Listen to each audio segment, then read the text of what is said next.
A good Erev Shabbos, everyone. Erev Shabbos, Parsha Shlach. We opening lines of the Parsha. So Rashi asks, how come the Parsha of the Meraglim is juxtaposed next to the Parsha of Miriam, the fact that she spoke Lashon Hara? So the Rashi says that that because she suffered because of the Lashon Hara that she spoke about her brother, when these wicked people that they saw and they didn't take Musar.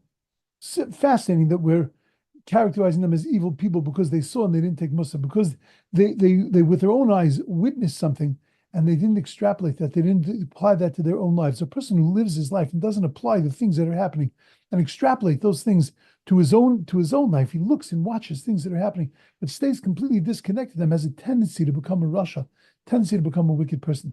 Yeah, it's a fascinating thing from Rashi. But you have to ask the question, then why are we calling them Rishayim just because they didn't learn this lesson? This was a little bit tough to learn. She spoke about a person, they were speaking about the land.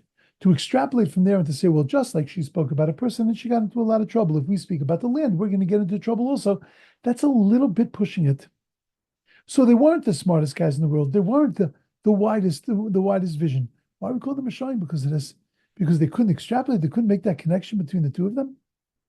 The other problem is that the Meraglim, the debacle, ended with 40 years in the desert.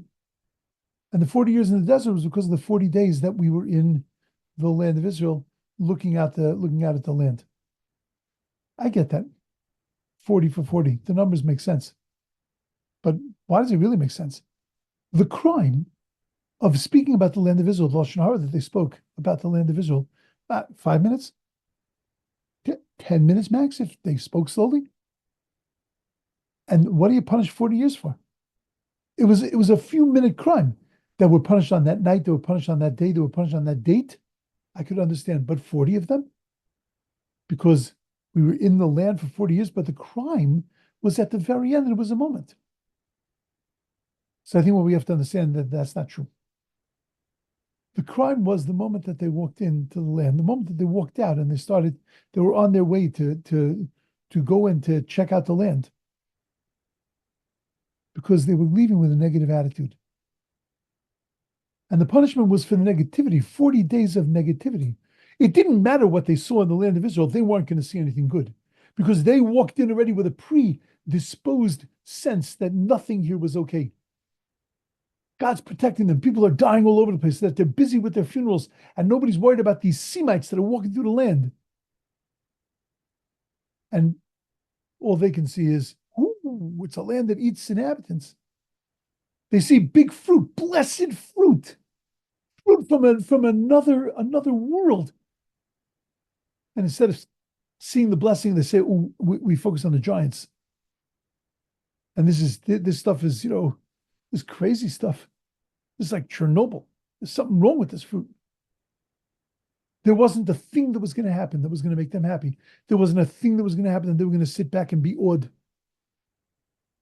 Because they were plagued with such negativity. And that was the crime. Is that the crime led them to saying negative things and to giving a negative impression about the land because they just couldn't see anything positive. And that's what they should have learned from Miriam. Forget about the Lashon Hara of Miriam. What caused the Lashon Hara? When we talk about Lashon Hara, we have to ask the question, what's causing Lashon Hara? If you want to wipe it out, you got to understand what the cause is. And the cause is negativity. And the only way to fix it is fixing your negativity. The more negative you are about people, then the more you're going to see all of their blights, all of their warts, and all the things that are wrong with them. And the more positive you are about life, and the more positive you are about people, then the people are going to look gorgeous. People are going to be amazing. You're going to see everyone as a little tzaddikel. Miriam's problem was that she went to the negative place. She heard that there was something amiss in Moshe's family, and rather than saying, wow, I didn't realize how special Moshe was, that he was on a special level of prophecy, she automatically assumed that he was out of his mind and that he was making a mistake. What the Meraglim didn't do is they didn't learn from Miriam how to get out of your negativity. It's not that they didn't learn how not to speak Lashon Hara about a person and extrapolate that to not speaking about the land. What they did is that they were negative. They didn't learn from Miriam that your life self-destructs when you're negative. And that's what qualified them as Rishoyim. Because a negative person can never see the beauty and never grow. He can never benefit from all the amazing things in this world.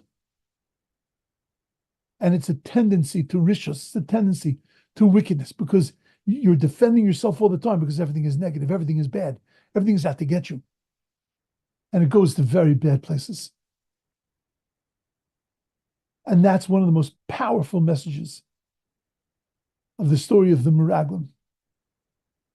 It's not just about denying Eretz Yisrael. It's not just about wanting to live in a spiritual la-la land. All the stuff and the things that we explain, that if I spoke for a few hours, I can explain all of them. But at the end of the day, the root of it all is seeing life with negative eyes.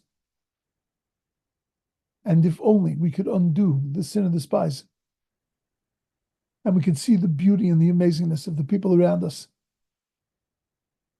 of the holy people around us, of the holy moments around us, of the holy life around us, of the awesome life around us, then we can truly benefit from all of the blessings and all the brachos that HaKadosh Baruch Hu showers to us on a daily, moment-to-moment basis. If only we can undo this sin.